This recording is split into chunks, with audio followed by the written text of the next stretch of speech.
Good, happy Tuesday evening, March 23rd, 2021.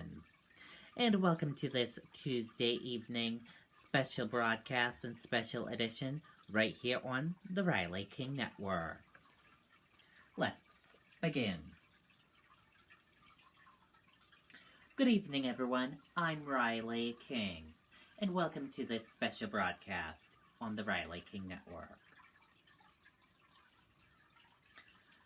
Let's begin tonight's special broadcast. 30 years after sentencing, Pamela Smart's team still hopes for freedom. Focus turns to prosecutor involved in Smart trial. 30 years since Pamela Smart was sentenced to life in prison in connection with the killing of her husband. Her mother is still fighting for her freedom. The trial that captivated the nation ended March 22, 1991, when a jury found Smart, then 23, guilty in connection with the killing of her husband, Greg Smart.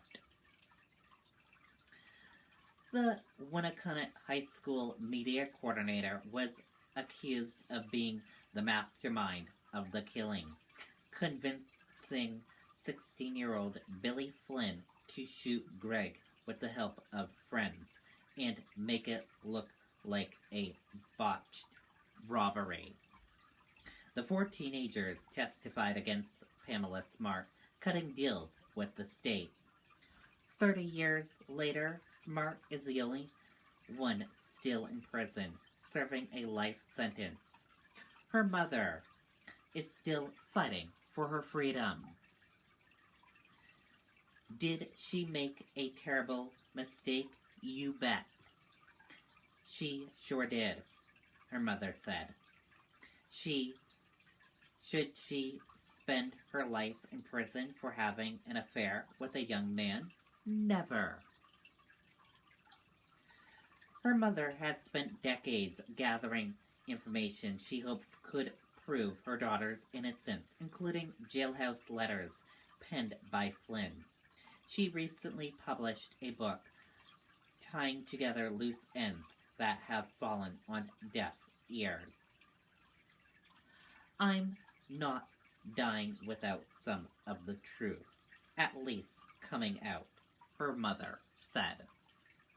With her appeals exhausted, Smart was realistic about her only hope in 2015 prison interview with News 9.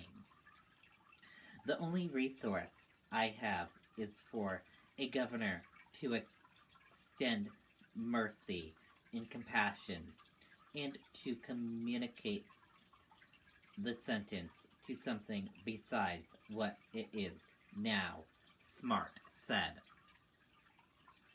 A request for a communication hearing was denied in 2019.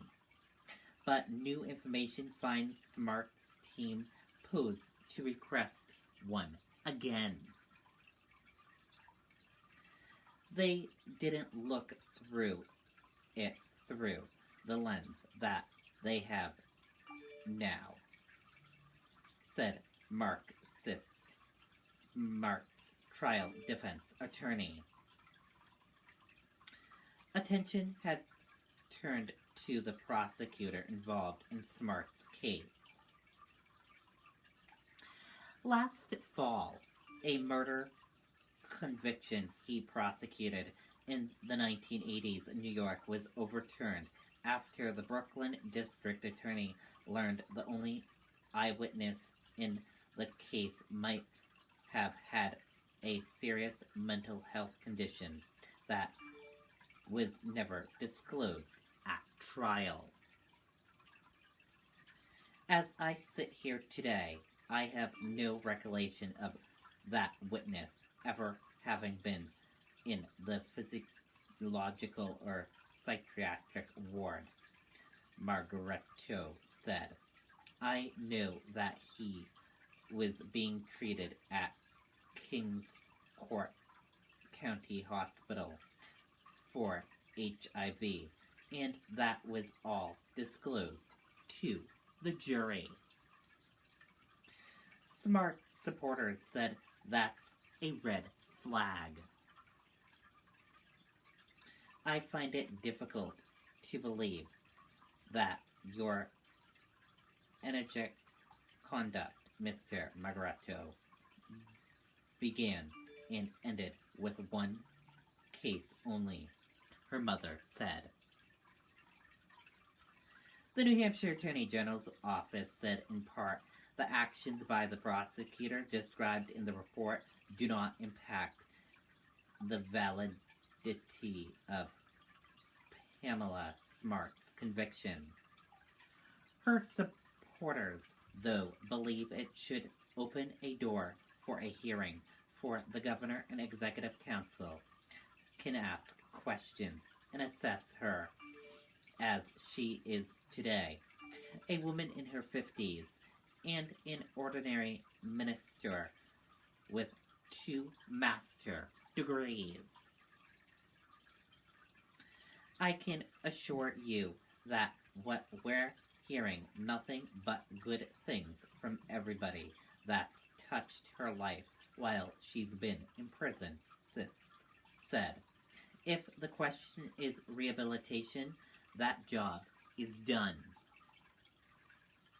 The Constitution says the punishment to refrain not extremit. She will be extremited if this sentence stays, her mother said. We're getting old. I am going to be alive to see her get out of there. I am. We don't know. So you keep plugging along. There is also another possibility for Smart, a bill in the legislature that would allow those serving a life sentence to have a hearing after 25 years.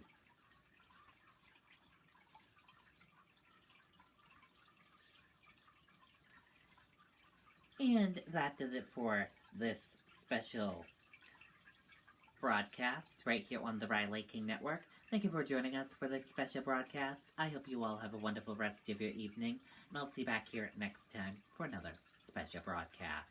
Good night and goodbye.